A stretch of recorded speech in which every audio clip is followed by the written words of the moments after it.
I've opened it, so I'll finish it. But it is a milk-based Korean soda that says it's melon flavor. Melon. It's exactly as delicious as you would expect. It's got a little lady on it with an umbrella. It's a lot is going on. But if I grimace, Gloucestershire house.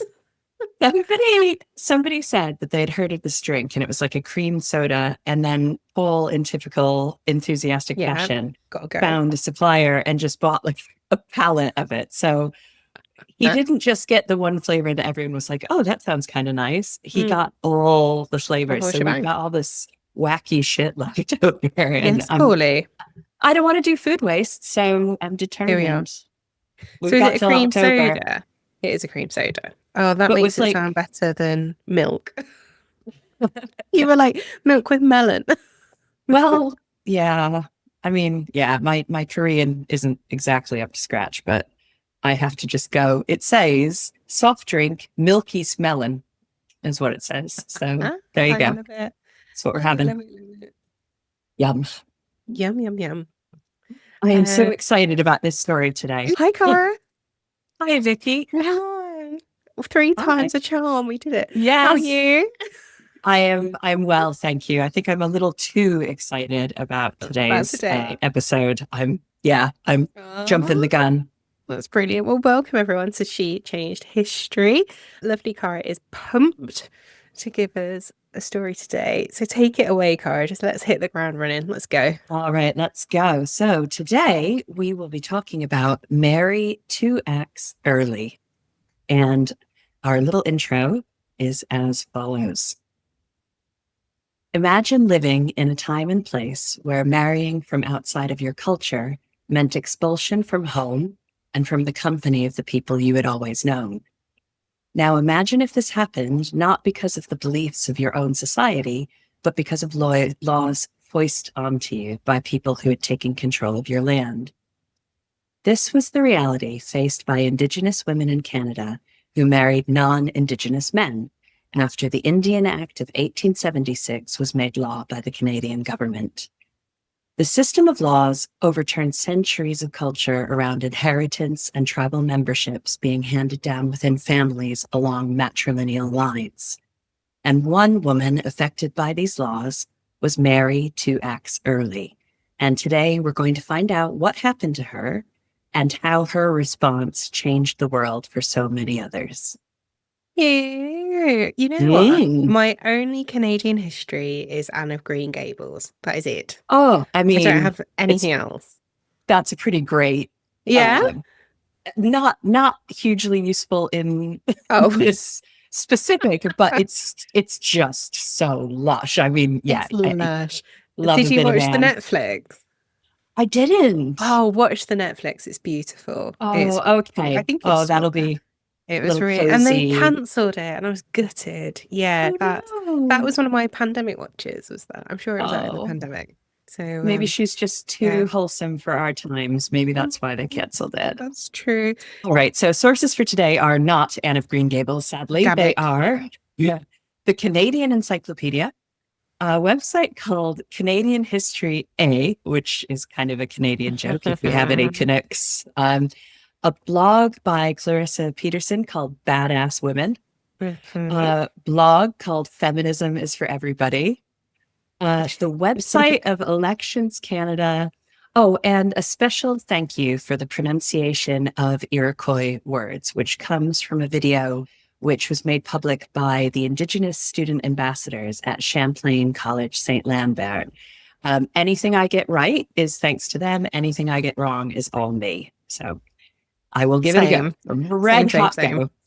Okay. So we begin. Mary Two-Axe Earley is born in 1911 on the Ganewaga Reserve on Montreal's South Shore. She was a Ganya-Gahaga woman. And these are the people that outside of North America, or even within it, we might know as Mohawk.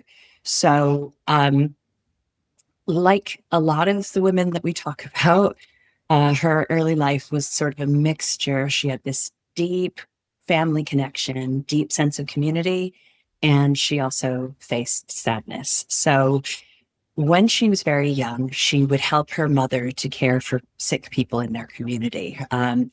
She learned a lot of practical skills at her mother's side. She learned her values about being of service, and she went along with her mom to work with people who were really quite sick until her mother herself tragically died of Spanish flu, which you probably will know claimed so many lives around the world after World War I. Crazy, isn't it? We were never Yeah. taught Spanish flu at school. It was only I found that out on my own kind of just interest.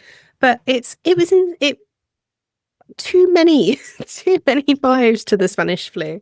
Extraordinary. And I only know about it because of the novel Life After Life. They mentioned it, and I was like, wait, what? Oh. So yeah, massive pandemic. And Mary's mother was one of the people who unfortunately died. Mary was only 10 years old at the time. So that's very sad. And, for the rest of her childhood, she lived on the reserve and was surrounded by that community, and they kind of were her family. And that was the state until she was 18. And then necessity took her to Brooklyn in America. There were jobs to be had in healthcare because a community of Mohawk people was establishing itself in New York City, filling roles in the building trade as the city grew. So all these skyscrapers going up, massive community, influx of workers. Mary goes along to work in care. And kind of use the skills she'd learned from her mother. It's like here today, isn't it? I think it's not, to my mind, it's not a low-skilled job at all. It's probably the hardest, the highest of skills, really.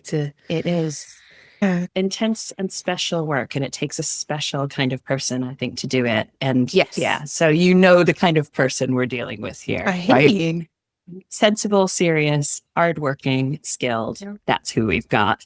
And obviously, it's not just us who think so, because she meets this fella, Edward Earley, who's an Irish American, and they fall in love and they get married. It's gorgeous. They have 2 children, and everything's lovely here, right? Okay. Nice and rosy. Nice and rosy, living their lives, working hard, getting on with it. And we are going to put them down there in that happy time for a moment. And we're going to talk a little bit about the history of how Indigenous people like Mary and her mother came to be living on reserves in Canada in the first place. So a little background. In the 1800s, European settlers were increasingly coming into what is now Canada. And of course, they wanted land to farm, they wanted to build towns, but the land was not empty. The Indigenous people had lived there since antiquity. They had their own cultures, their own systems of government. The incoming new Canadian government sort of took a leaf from the book of British colonialism and took the view. Those British. Yes. Everywhere. We get our fingers in everything. We're the most annoying. It is one of the areas in which Britain was a world leader. And so in this case, the Canadians kind of took the view, as the British often did, that the Indigenous people and their beliefs were obstacles to progress. And coming in and viewing it as ours for the taking. So in the late 1800s and the early 1900s, that government introduced a series of treaties, which was called the numbered treaties. And they were set up as kind of partnerships. So the Indigenous leaders agreed to share the lands of Canada with the settlers in exchange for things like education, healthcare, tools, and crucially, they were promised dedicated areas of land to live on. In Canada, those are known even now as reserves. And if you studied American history or if you watched Yellowstone, you will know in America, those lands are generally known as reservations. So I did think that when you said reserve earlier, my mind did go to Yellowstone again. So is this assuming that the Indigenous people didn't have education, didn't have healthcare? Well, so that's a really good question. And it kind of leads on to the other side of this story, which is the game is rigged. So the indigenous leaders, they kind of signed these treaties in good faith. They thought that what they were getting for their people was peace and survival. And I am not in a position to say whether the leaders uniformly believed that the European education and healthcare and so on was superior to what they had already been cracking on with for millennia.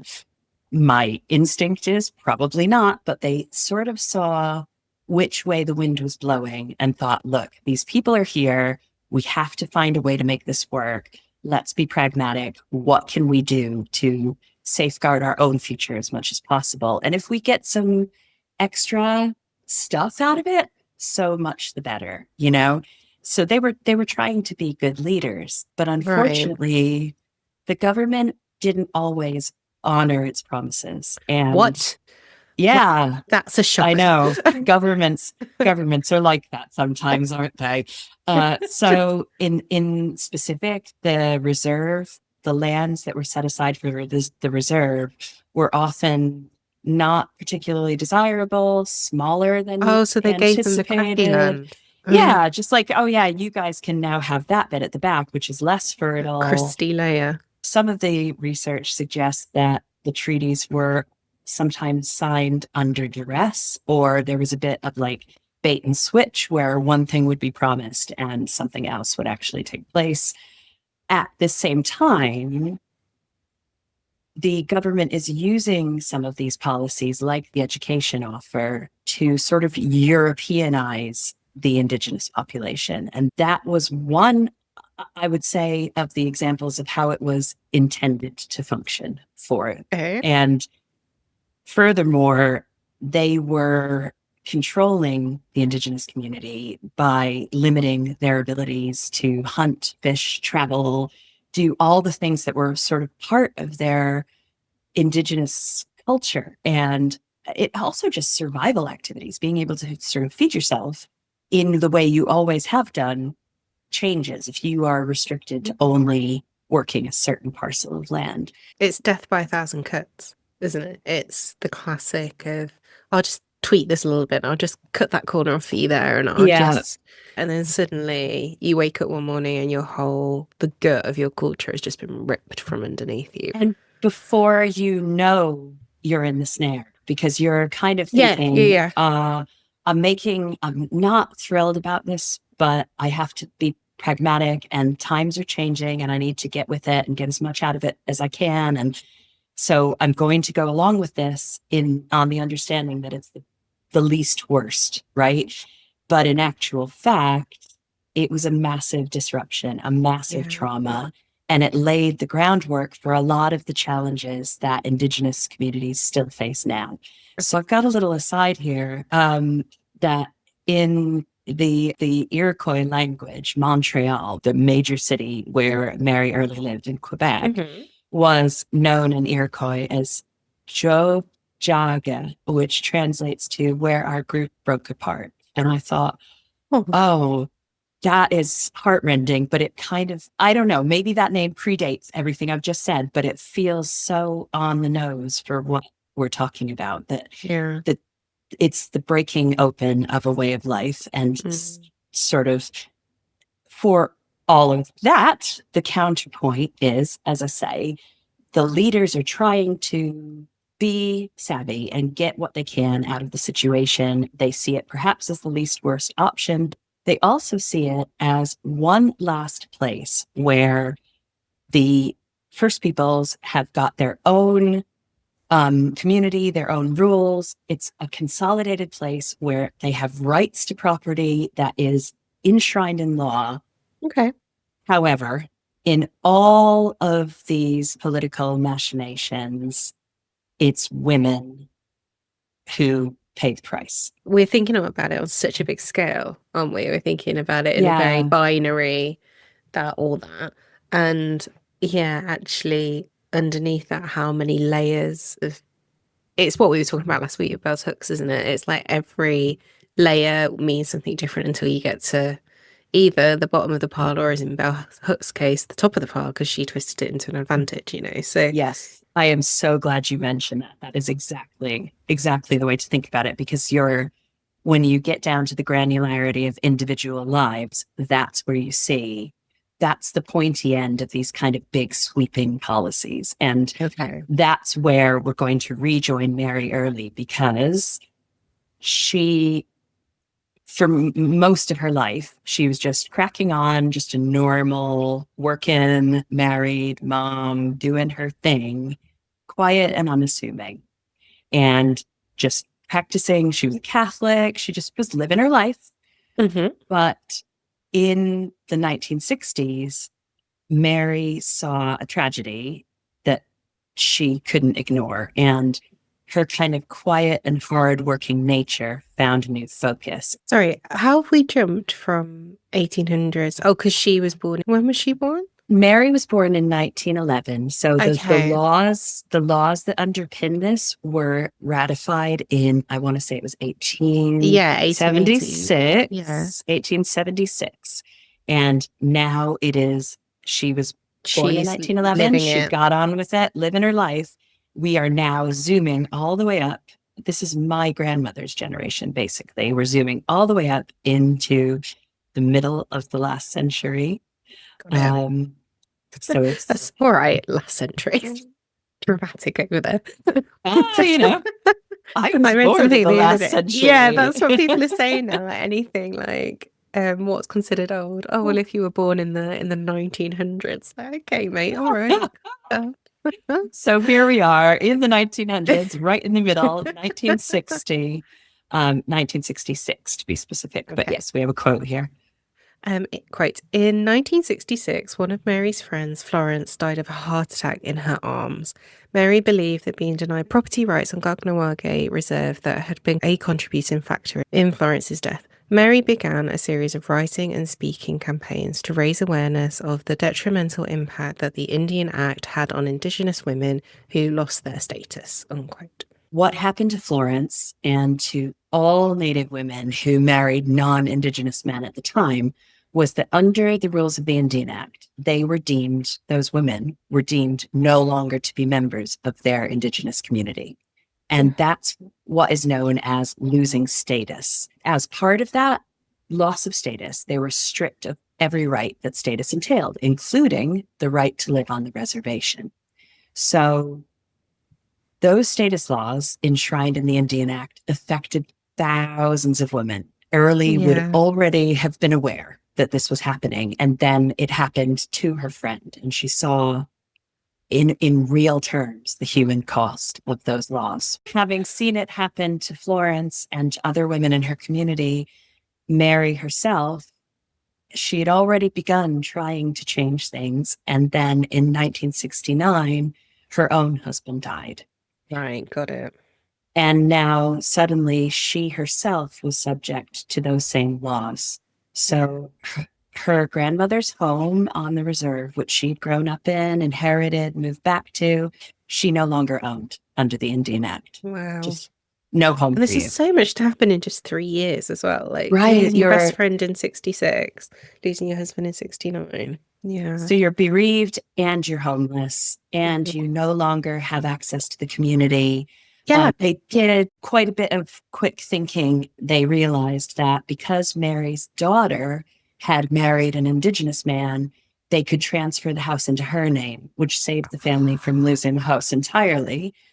However, she was lucky to be in that position. Not everyone had that. Yeah. Yeah. It was the best option she had, and she was fortunate to have had it. However, she was still stripped of her right to vote on reserve matters, which would impact the future of the community that she loved. She had her daughter not married an Indigenous man. Her grandchildren, any descendants of her daughters, would have lost their rights to their ancestry, property, community, the right to live and work on the land. So for Mary's son, for example, he was shit out of luck. And any children he had, you are no longer part of the community in a legal sense. Again, was not an accidental side effect. That was the intended effect.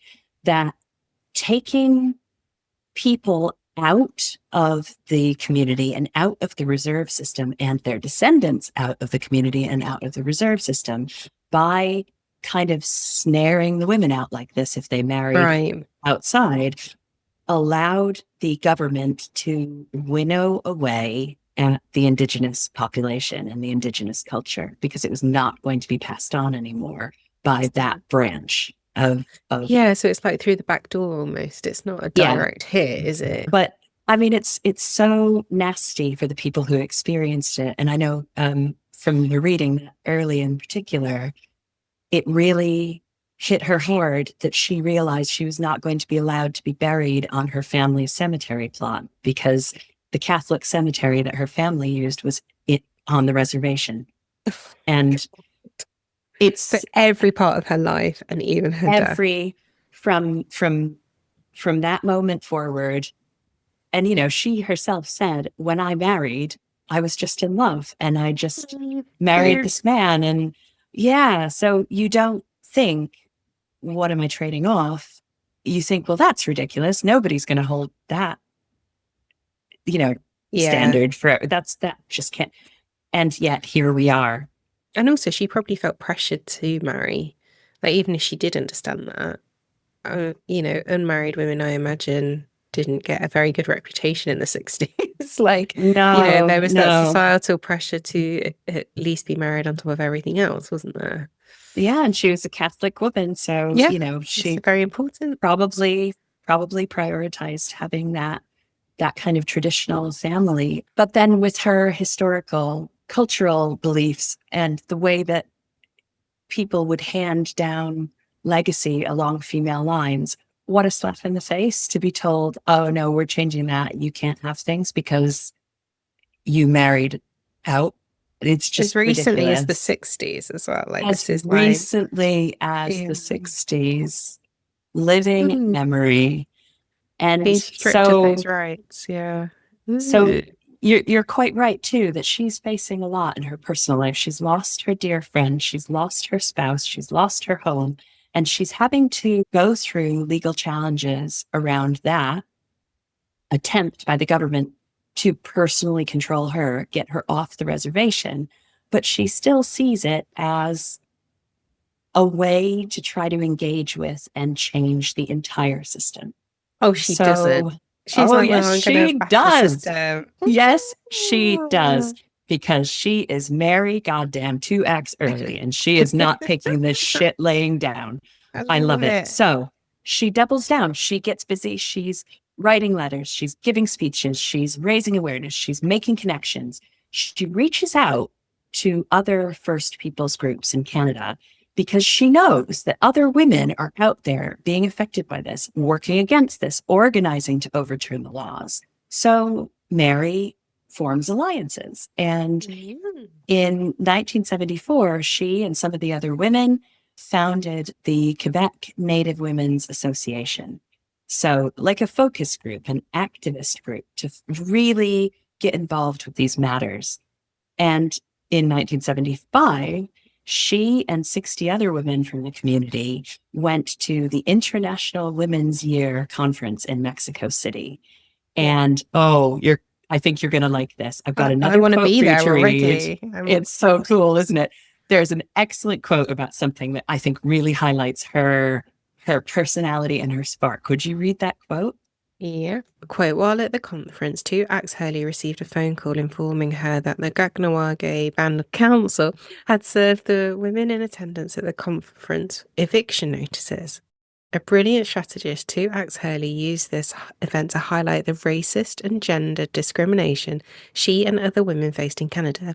In light of the negative coverage garnered by this move, the band council withdrew their original eviction orders. So, sorry, this happened at the conference? Yes, she's like a judo master. They attack her, she uses their attack and throws them on the ground. And amazing. The media savvy of it. It's amazing to me that she knew, instead of getting overwhelmed and just shutting down, oh God, I have to deal with this, I have to go home, which is what they clearly wanted. She thought, all right then, let's dance. I love it. even if you would have rehearsed a speech 1,000 times, you'd still be nervous, right? Getting up there and then to be In front of thrown a curveball. Yeah, just the eyes of the world upon you. And exactly. it is like the Eminem, you only get one shot. Like Yeah. she's going for it. Absolutely stepping up and Oh, taking that moment. And it just exemplifies the kind of activist that she was. She tirelessly, for 20 years and more, noticed a growing sense of public unease around this okay. injustice and kept on asking the government to repeal the parts of the Indian Act that stripped status from women who married non-status men. And she's just at this time gaining the momentum she needs to make that final push. And what's super helpful is that she wasn't reluctant to engage with politics when she had to. So she's Right. not a politician and she's not trained for this, but she knew something was wrong and someone had to do something about it. So her approach of just being commonsensical and steady and relentless gained her support. There's this story about in 1983, this big constitutional conference, whatever that may be. I'm picturing like Prime Minister's Question Time. I don't know. Okay. But she thought, I want to speak about these issues. I would like to have a time slot. And she was refused. They said, no. Classic. However, the Premier of Quebec, may we remember his name, René Lemesky, Beautiful. yielded his time slot to Mary. He gave her his own time slot. Yes, he did, which I just love. So, allies, this is what the world needs.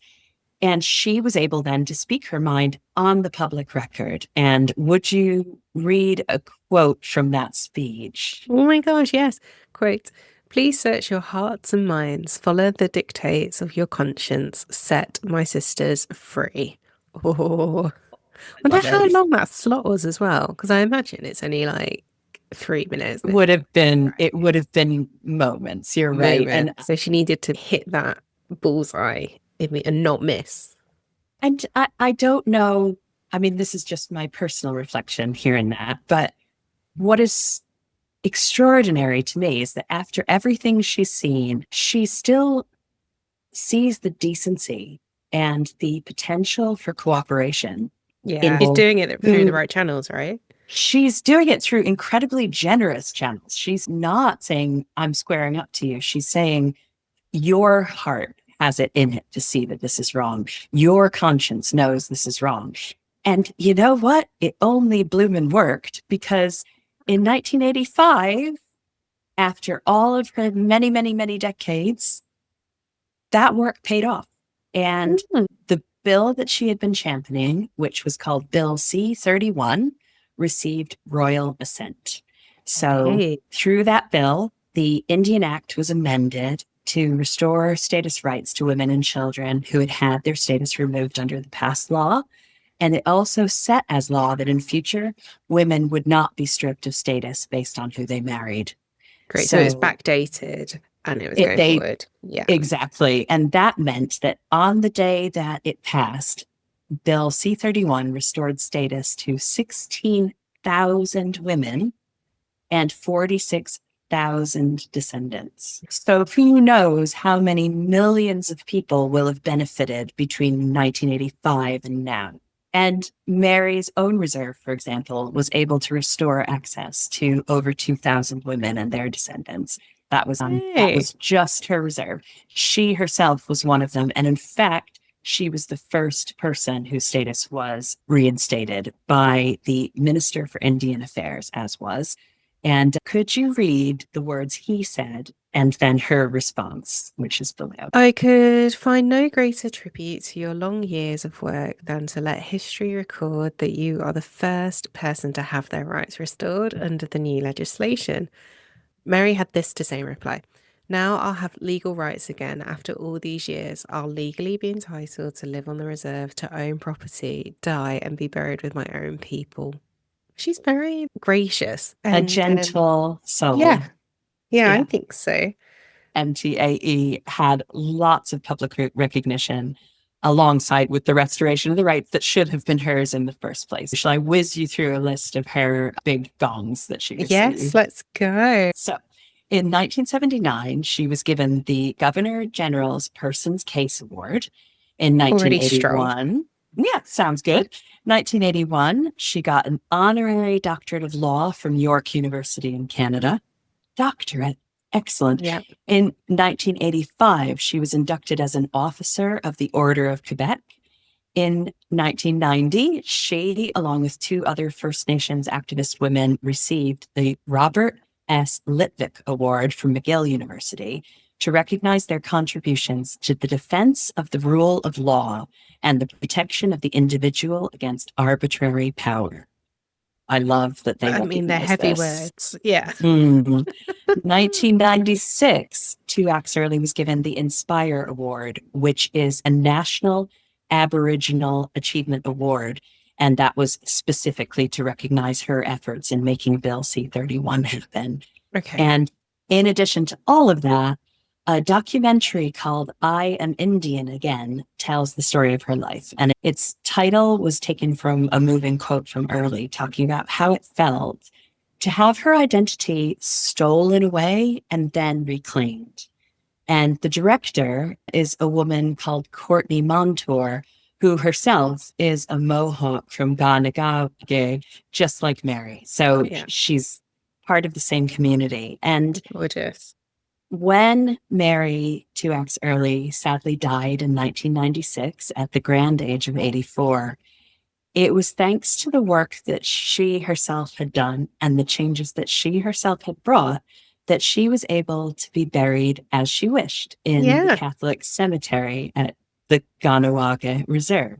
So the lasting legacy then of Mary Two-Axe Earley's work resonated in her own life, but also is the restored rightful status and rights and properties of so many women and their descendants.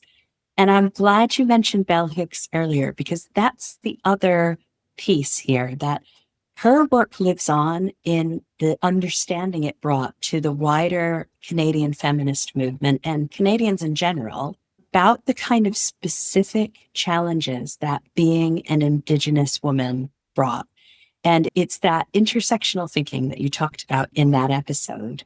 And I think bell hooks would really have approved of Mary Earley. And the fact that she clearly saw that whilst these challenges were happening to her, they also brought her unique opportunities. We need to put them together at our dinner party. Oh, yes, please. I'd love to see it. So I'm going to end with a bit of cheese, and I can't help myself, but here we go. So the name of the community that Mary grew up within is the Ganyengahaga, which translates roughly to the people of the flint.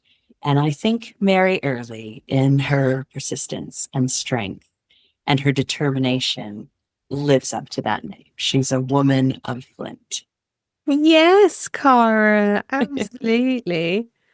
Yeah. Why was she called Two-Axe? Is that her name? Like literally that was her family name. So like my surname is Gardner. Her maiden name is Two-Axe. I didn't know if she had wielded at someone. I'm not really sure how. I don't know enough about Mohawk culture to understand where that just shows my lack of understanding of that culture, doesn't it? Here we are, babe. The system is functioning as intended. Our educations did not encompass this. So there's a reason we don't know this stuff, and that we have to go out and do this research and find out cool shit about amazing people. Oh my God, she's so cool. And the picture of her as well. I know it's just her face, but I can totally see her with her handbag on this stage. The vibe, the fashion, and that iron fist in a velvet glove. Yeah. I am so kind and gentle, but do not cross me. I love that photo of her so much. It's like the Nans off the Shreddies advert for people who can't see the photo. We know they were badass in the Shreddies factory. And, Mary is the same. Be more Mary. Be more Mary. Yes.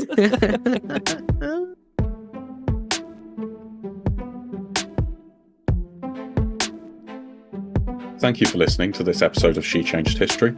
If you enjoyed it, please like, subscribe, and comment below. Find us on our socials, Facebook, Instagram, and YouTube. If you've got any ideas of women you'd like us to cover in a future episode, please comment on the socials or email us at shechangedhistory@gmail.com.